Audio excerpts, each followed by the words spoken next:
தெய்வீக பயணம் யூடியூப் சேனலை சப்ஸ்கிரைப் செய்தவர்களுக்கு நன்றி. தொடர்ந்து சப்ஸ்கிரைப் செய்யுங்கள். கூடவே அந்த பெல் பட்டனை அழுத்தினால் தொடர்ந்து எனது பதிவுகளை காணலாம். வாருங்கள், தரிசனம் செய்ய செல்லலாம். प्रभु जीव प्रियमिच्छसि चेत् नरहरि पूजां कुरु सततम्.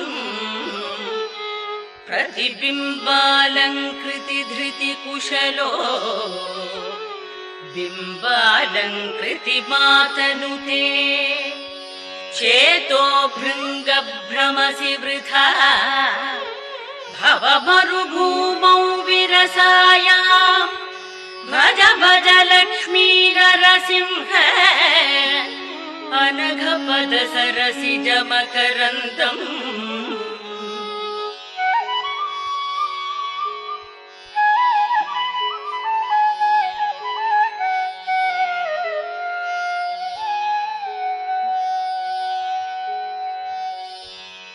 शुक्तौ रजत प्रतिभा जाता कटकाध्यर्थ समर्था चेत्. दुःखमयी ते संसृतिरेषा निर्वृतिदाने निपुणा स्यात्. चेतो भृङ्गभ्रमसि वृथा भवमरुभूमौ विरसायाम्. भज भज लक्ष्मी नरसिंह अनघपद सरसिज मकरन्दम्.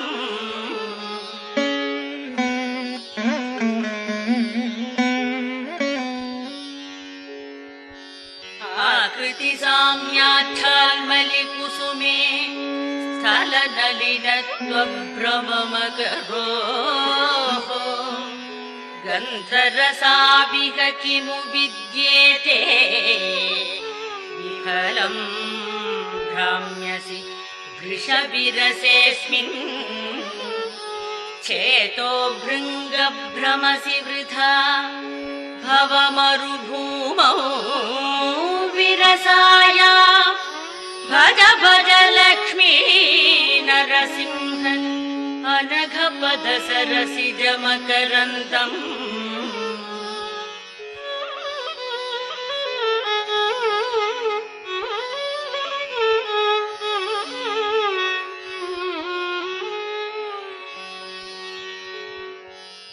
सच्चन्दन वनितादि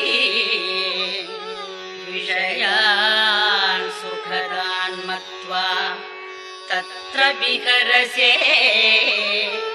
गन्धफली सदृशाननुतेमि भोगानन्दर दुःखकृतः स्युः. चेतो भृङ्गभ्रमसि वृथा भवमरुभूमौ विरसायाम्. भज भज लक्ष्मी नरसिंह अनघपद सरसिज मकरन्दम्.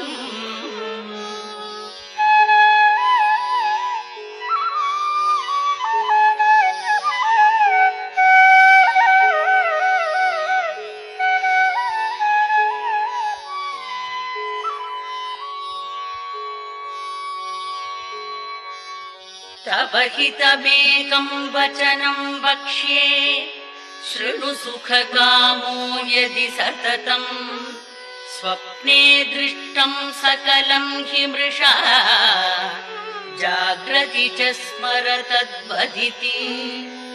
चेतो भृङ्गभ्रमसि वृथा भवमरुभूमौ विरसायाम्. भज भज लक्ष्मी नरसिंह अनघपद सरसिज मकरन्दम्. भज भज लक्ष्मी नरसिंह अनघपद सरसिज मकरन्दम्.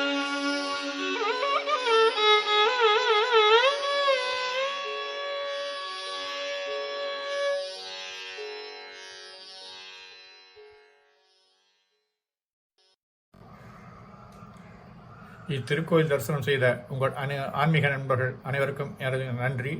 மீண்டும் ஒரு புதிய தரிசனத்தில் தங்களை காண விழைகின்றேன்.